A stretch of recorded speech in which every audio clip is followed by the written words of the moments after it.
कहानी है रामपुर गांव की, जहां के मर्द महिलाओं को हमेशा नीचा दिखाने की कोशिश में रहते। अरे अभी तक खाना नहीं आया क्या? मुझे एक और शादी करने की जरूरत है। नहीं जी नहीं, ऐसा मत करना, वरना मैं कहाँ जाऊंगी। खाना लेकर मैं अभी आई जी।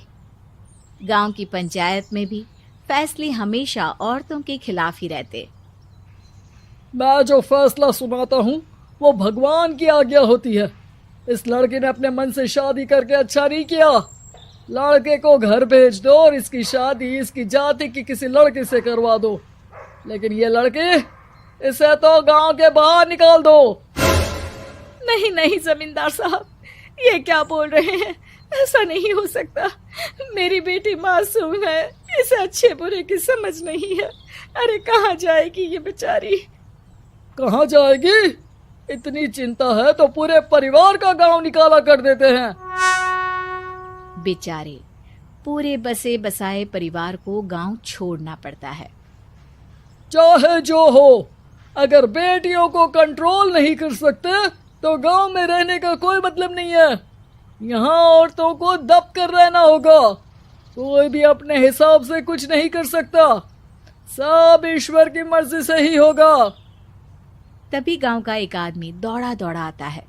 सरपंच साहब, जमींदार साहब, वो कालिया है ना, उसकी बेटी पढ़ने के लिए शहर जा रही है।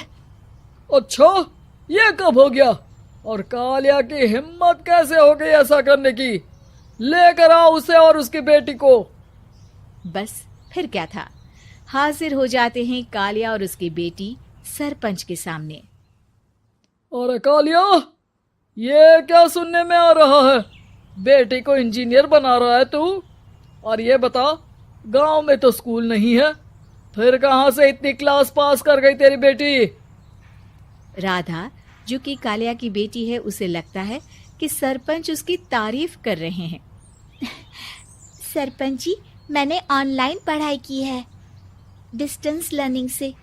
सभी में मैंने अच्छे नंबर पाए हैं, जिसे देखते हुए शहर की इंजीनियरिंग कॉलेज में मुझे स्कॉलरशिप मिली है। वाह जी वाह, क्या होती है ये? पहले तो ये बताओ, फिर आगे की बात करते हैं। पूरा गांव राधा की बात सुन रहा था और राधा बोलती जा रही थी। तो ऐसे मैं फ्री में एक अच्छी शिक्षा लेकर गांव में जो कुछ परेशानियां हैं, जैसे बिजली, पानी और इंटरनेट जैसी समस्याओं के लिए काम करूंगी।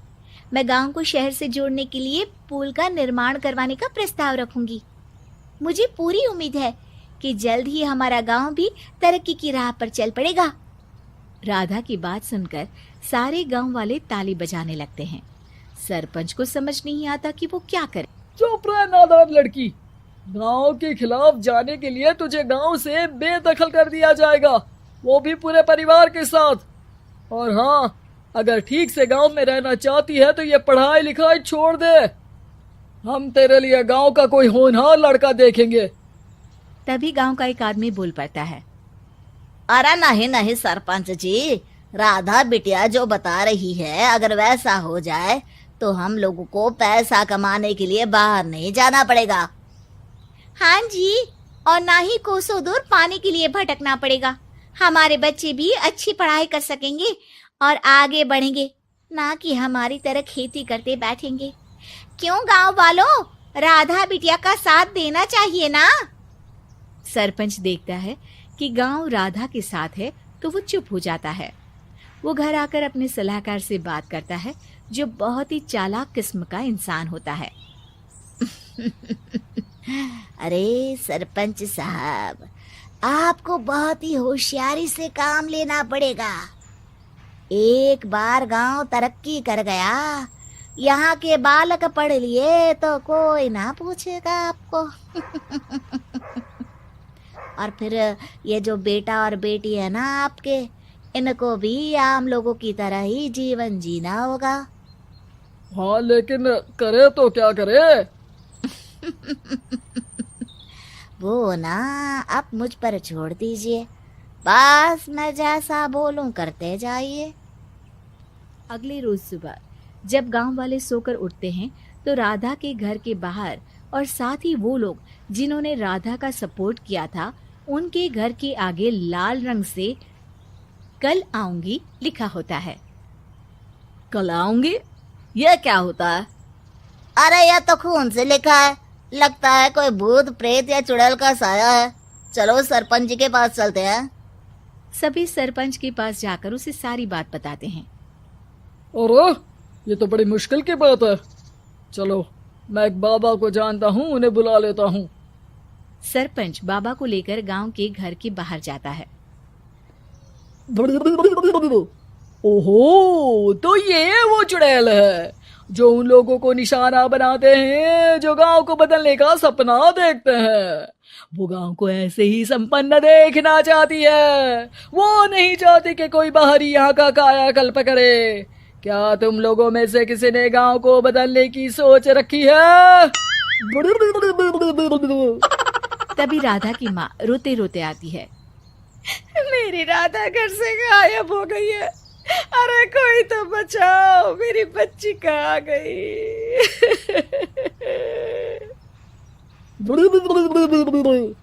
ले गई वो चुड़ैल, तेरी बच्ची को ले गई। अब वो उसे श्रापित करके छोड़ेगी, उस पर चुड़ैल का साया हो जाएगा। तभी बुरी सी हालत में राधा भी वहां आ जाती है। उसके बाल चुड़ैल की तरह फैले होते हैं और कपड़ों में खून लगा होता है। सभी राधा को देखकर डर जाते हैं। माँ, पता नहीं मुझे कौन उठा कर ले गया था। अरे दूर दूर हो जा चुड़ैल, अब हम लोग इस गांव में नहीं रुकेंगे। अरे कैसे बातें कर रहे हैं आप? कल तो आप मेरे भरोसे गांव का हुलिया बदलने, अपने बच्चों को पढ़ाने और तरक्की उन्नति की बात कर रहे थे, तो आज क्या हो गया आपको? ये फिर तुम लोगों को बहकाएगी। ये चुड़ैल गांव में आ चुकी है, ऐसे ही ये तुम्हारे घर के बच्चों को भी ले जाएगी। गांव वाले राधा को गांव से बाहर निकाल देते हैं। उसके माँ बाप रोते रहते हैं, लेकिन गांव वाले नहीं मानते। मैं भी अपनी बहन के साथ गांव के बाहर रहूंगा, लेकिन वो पढ़ाई नहीं छोड़ेगी। वहीं सरपंच के घर पर सलाहकार कहता है। देखा, सांप भी मर गया और लाठी भी नहीं टूटी। लेकिन अगले ही दिन सरपंच के घर के बाहर भी वही शब्द लिखे होते हैं। और फिर सरपंच की बीवी कहती है, हमारी बेटी को किसी ने अगवा कर लिया है। तभी राधा का भाई वहां आ जाता है। अरे गांव वालों, मैंने सरपंच जी की बेटी को देखा था। वो चुड़ैल उसे उठाकर ले जा रही थी। अरे क्या मजाक कर रहे हो? नहीं नहीं सरपंच जी, आप नहीं जानते। वो चुड़ैल अब आपकी बेटी में आ जाएगी, जैसे राधा के अंदर आ गई थी।